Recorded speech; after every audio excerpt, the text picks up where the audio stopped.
El Ford se metía una y otra vez en las roderas con violentas sacudidas y el tórrido sol africano caía implacablemente. A cada lado de la supuesta carretera, una línea ininterrumpida de árboles y maleza subía y bajaba, formando una suave ondulación hasta donde la vista alcanzaba, y ello unido al vivo color verde amarillento producía un efecto aletargante y una sensación de extraña placidez. Pocas aves rompían el profundo silencio. De pronto, en algún punto del trayecto, una serpiente cruzó la carretera, escapando a los destructivos esfuerzos del conductor con sinuosa facilidad.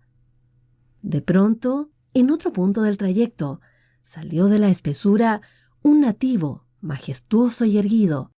Lo seguían una mujer con un niño firmemente sujeto a la ancha espalda y los enseres domésticos de una casa entera, incluida una sartén que llevaba en magnífico equilibrio sobre la cabeza.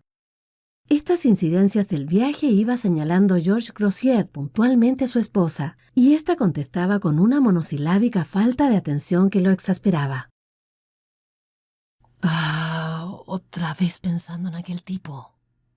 Así solía referirse en sus adentros al primer marido de Dédra Crozier, caído en combate durante el primer año de la guerra y caído nada menos que en la campaña contra el África Occidental alemana. Quizás era normal que pensase en él, se dijo. Contempló de reojo a Dédre, su piel clara, la tersura blanca y rosada de sus mejillas, los redondeados contornos de su figura, mucho más redondeados tal vez que en aquellos tiempos lejanos en que le había consentido pasivamente prometerse a ella, para después, con el primer sobresalto emocional de la guerra, dejarlo abandonado y casarse precipitadamente con aquel novio suyo, un muchacho enjuto y curtido por el sol, Tim Nguyen. En fin, el tipo había muerto heroicamente, y él, Georges Crozier, se había casado con quien siempre había querido casarse. Ella también sentía afecto por él. ¿Cómo no iba a sentirlo si estaba siempre dispuesto a satisfacer sus deseos y tenía dinero suficiente para hacerlo? Pensó con cierta complacencia en su último obsequio, el de Kimberley, donde gracias a su amistad con uno de los directores de De Beers había podido adquirir un diamante que en circunstancias normales ni siquiera se habría puesto en venta. Una piedra que no destacaba por su tamaño, sino por su magnífico y raro color. Un peculiar ámbar oscuro, casi como el oro viejo. Un diamante de esos que ni en 100 años podría uno encontrar. ¿Y cómo le habían brillado los ojos a Dédre cuando se lo dio? En lo que se refería a los diamantes, todas las mujeres eran iguales. La necesidad de sujetarse con las dos manos para no salir despedido en una sacudida lo obligó a volver a la realidad. Protestó a gritos, quizá por 14ª vez, con la comprensible exasperación de un hombre que posee 2 Rolls Royce y los ha puesto a prueba en las carreteras de la civilización. ¡Ah, Dios santo, qué coche! ¡Qué carretera!, continuó furioso. ¿Y dónde demonios está esa plantación de tabaco? Hace ya 1 hora que salimos de Bulawayo. Perdida en algún lugar de Rodesia, dijo Dédre despreocupadamente entre 2 involuntarios saltos en el aire. Pero el chofer de color café, cuando se le preguntó, contestó que su destino se hallaba justo después del siguiente recodo de la carretera. El administrador de la plantación, el señor Walters, los aguardaba en el coche para recibirlos con la deferencia que merecía la prominente posición de Georges Crozier en la Unión Tobacco. Les presentó a su nuera, que guió a Dédre por el fresco y oscuro pasillo interior hasta un dormitorio, donde podría despojarse del velo con el que siempre protegía su piel cuando viajaba en coche. Mientras desprendía los alfileres con su gracia y parsimonía habitual, recorrió con la mirada la enlucida fealdad de la austera habitación. No había allí el menor lujo, y Dédre, que gustaba de las comodidades como un gato gusta de la leche, se estremeció ligeramente. Frente a ella, en la pared había un texto. ¿De qué servirá a un hombre conquistar el mundo entero si pierde su alma? Preguntaba a todos los mortales sin excepción, y Deirdre, gratamente consciente de que aquella pregunta nada tenía que ver con ella, se volvió para acompañar a su tímida y silenciosa guía. Reparó sin la menor malicia en sus abultadas caderas y su vestido de algodón barato y poco favorecedor. Y luego, con muda ponderación, bajó la vista y admiró la exquisita y cara sencillez de su propio vestido de lino francés. La ropa bonita, sobre todo si la lucía ella, le infundía el júbilo del artista. Los dos hombres la esperaban. ¿No ha sido una molestia para usted venir, señora Crozier? En absoluto. Nunca había visitado una fábrica de tabaco. Salieron a la quieta tarde rhodesiana. Aquí están las plántulas. Las trasplantamos a medida que es necesario. Fíjese.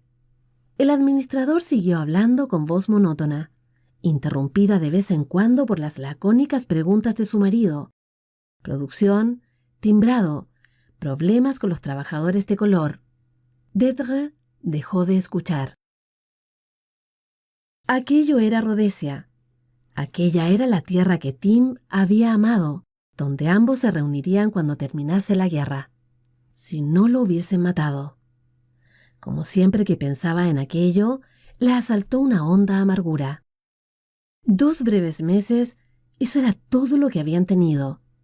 2 meses de felicidad, si es que aquella mezcla de éxtasis y dolor era la felicidad. ¿Acaso el amor equivalía alguna vez a la felicidad? ¿No acosaban el corazón del amante millares de tormentos? En ese breve período de tiempo había vivido intensamente, pero había conocido en algún momento la paz, la tranquilidad, la plácida satisfacción de su actual vida. Y por primera vez admitió, un tanto a su pesar, que quizás era mejor que las cosas hubiesen terminado así. No me habría gustado vivir aquí. No habría conseguido hacer feliz a Tim. Tal vez lo habría defraudado. Josh me ama, y yo lo aprecio mucho y me trata muy bien. Y para muestra, ahí está el diamante que me regaló el otro día. Y pensando en ello, entornó los ojos de puro placer. Aquí es donde seleccionamos las hojas. Walters los guió al interior de un cobertizo largo y bajo.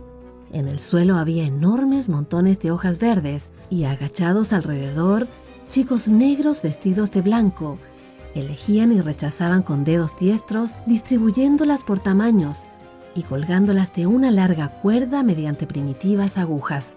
Trabajaban con alegre parsimonía, bromeando y enseñando sus blancos dientes al reír. Y ahora por aquí. Atravesaron el cobertizo y volvieron a salir a la luz del día, donde hileras de hojas se secaban al sol. Deirdre aspiró el aroma delicado, casi imperceptible, que impregnaba el aire. Walters los condujo a otros cobertizos donde el tabaco, decolorado por el sol hasta adquirir un pálido color amarillo, se sometía al siguiente paso. A continuación, había una zona más oscura y en lo alto se balanceaban las hojas marrones, a punto para ser picadas. Allí la fragancia era más intensa, casi embriagadora, pensó Deirdre, y de pronto un extraño terror se apoderó de ella, un miedo cuya causa desconocía, que la impulsó a escapar de aquella oscuridad amenazadora y perfumada en busca del sol. Crozier advirtió su palidez. ¿Qué te ocurre, cariño? ¿Te sientes bien? Quizá te ha dado demasiado el sol. Mejor será que no vengas con nosotros a las plantaciones. Walters, preocupado por ella, le aconsejó volver a casa y descansar.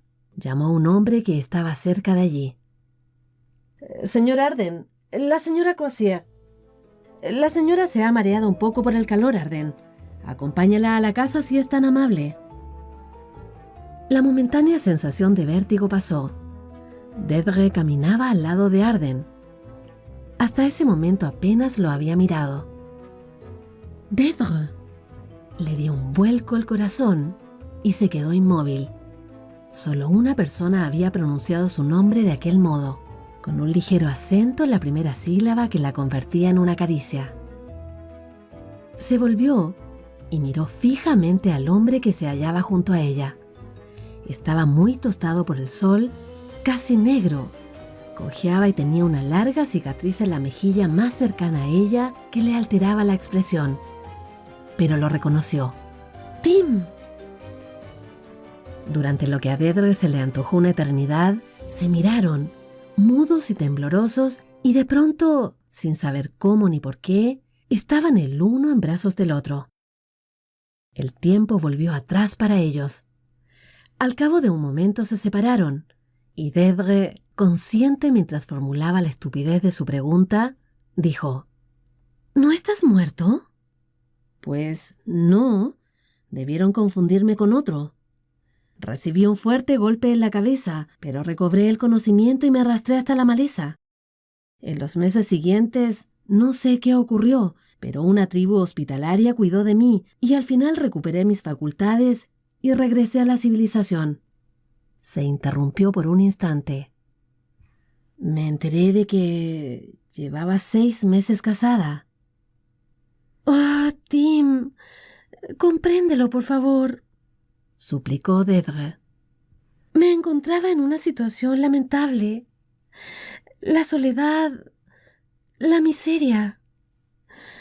No me importaba ser pobre a tu lado, pero al quedarme sola no tuve el valor de resistir a aquella vida sórdida. No te preocupes, Deirdre. Lo comprendo. Sé que siempre has tenido debilidad por los lujos. Te aparté de ellos en una ocasión, pero intentarlo una segunda vez... En fin, no me vi con fuerzas. Había quedado muy maltrecho. Apenas podía andar sin muletas, y además estaba esta cicatriz». ¿Crees que eso me habría importado?, lo interrumpió Deirdre con vehemencia. No, me consta que no. Fue una necedad. A algunas mujeres les importan esas cosas, ¿sabes? Decidí observarte a distancia. Si te veía feliz, si me parecía satisfecha con Crozier, simplemente seguiría muerto. Y te vi. En ese momento entrabas en un gran coche. Llevabas un precioso abrigo de Marta, cosas que yo nunca podría darte aunque me matase a trabajar. Ya no poseía la misma fuerza, el mismo valor, la misma confianza en mis posibilidades que había tenido antes de la guerra. Solo me veía a mí mismo, lisiado e inútil, incapaz de ganar siquiera lo mínimo para mantenerte.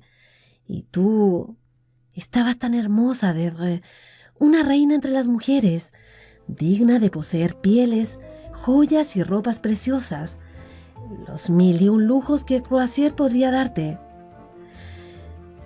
Eso, y bueno, el dolor de veros juntos me disuadió. Todos me creían muerto, y continuaría muerto.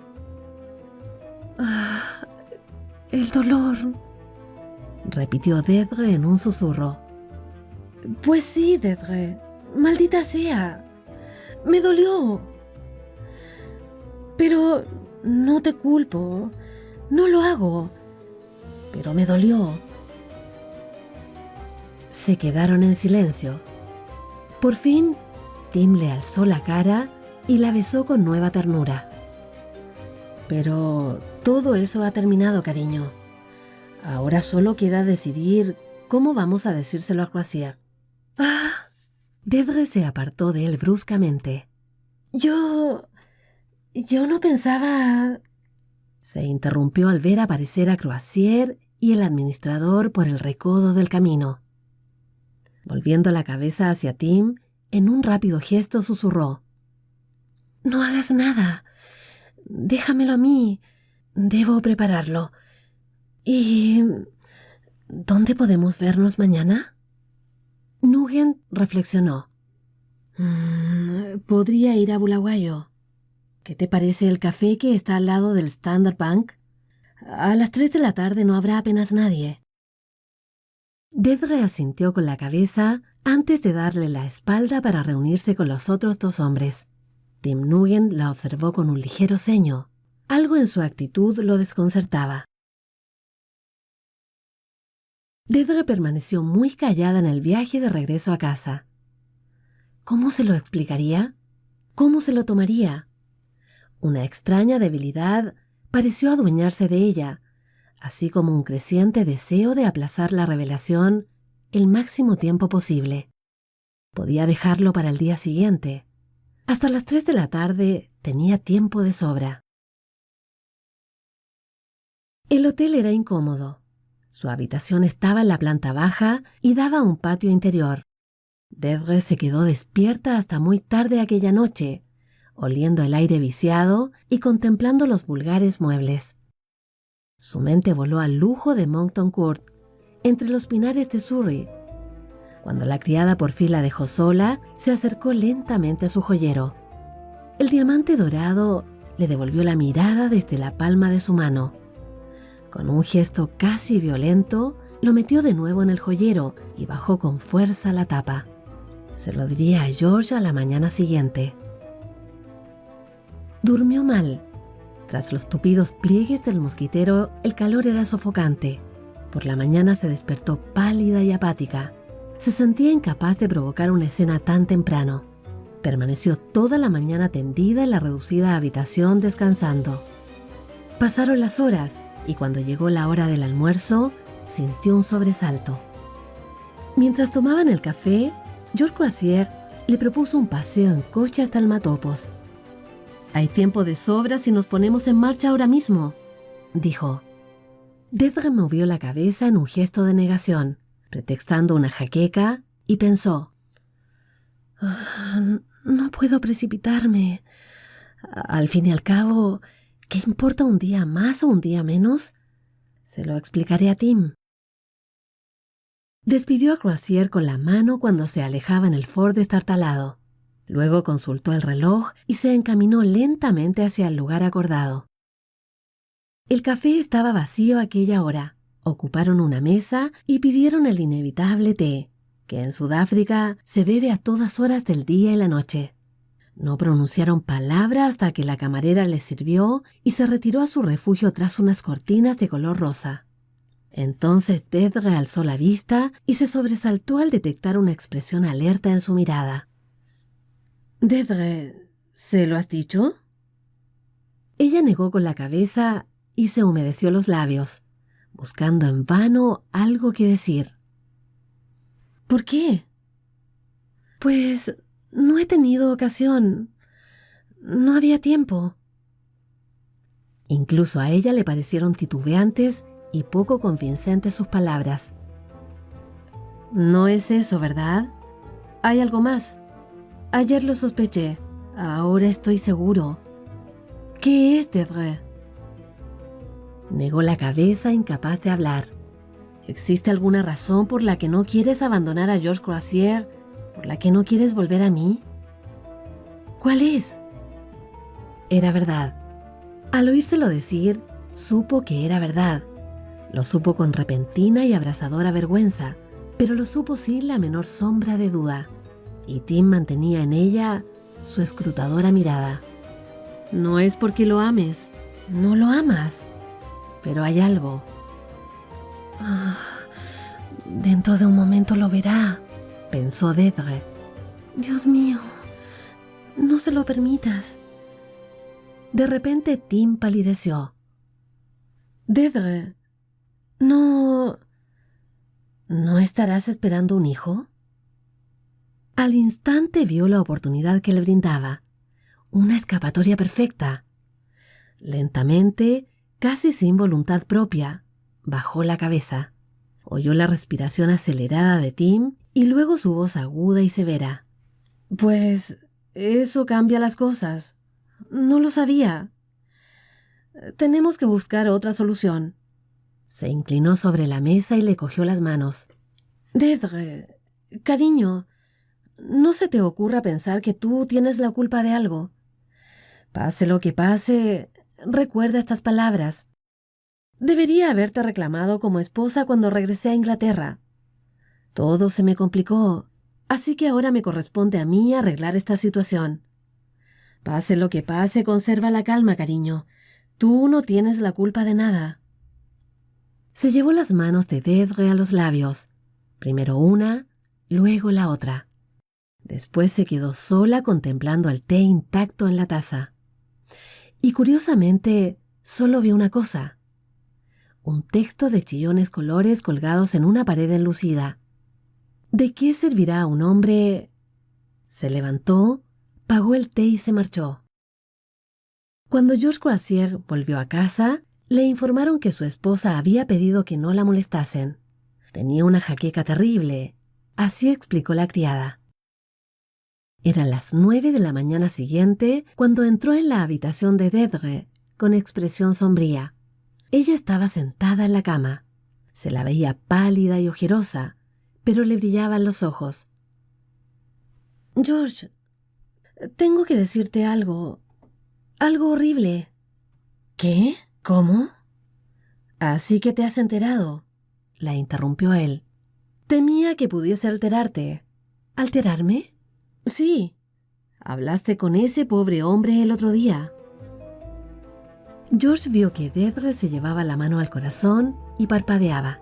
Luego, con una voz susurrante y atropellada que le causó cierta inquietud, Deirdre dijo: «No me he enterado de nada. Cuéntame». «Pensaba... Cuéntamelo». «Ha sido en la plantación de tabaco. El tipo se ha pegado un tiro. En la guerra sufrió graves heridas y debía tener los nervios destrozados, supongo. No tiene otra explicación». «¿Se ha pegado un tiro? En el cobertizo oscuro donde estaba colgado el tabaco». Hablaba con certidumbre, con mirada de sonámbula, y veía ante sí, en la fragante oscuridad, una figura tendida en el suelo, revólver en mano. «Pues sí, exacto. Donde ayer empezaste a encontrarte mal, cariño. Es extraño». Deirdre no contestó. Vio otra imagen. Una mesa con tazas de té y una mujer bajando la cabeza en aceptación de una mentira. «En fin, la guerra ha causado muchas desgracias», dijo Croisier, y cogiendo una cerilla, encendió su pipa con cuidadosas bocanadas. Lo sobresaltó un grito de su esposa. «¡Ah, no! ¡No! ¡No resisto ese olor!». Él la miró con benévola perplejidad. «Cariño, no te pongas nerviosa. Al fin y al cabo, no puedes escapar del olor del tabaco. Lo encontrarás en todas partes». «Sí, en todas partes». Esbozó una crispada sonrisa y susurró unas palabras que él no entendió, las palabras que en su día había elegido para la nota necrológica de Tim Nguyen. «Mientras haya luz, recordaré, y en la oscuridad no olvidaré».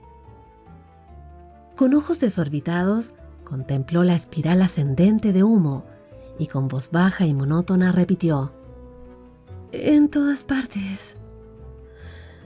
En todas partes».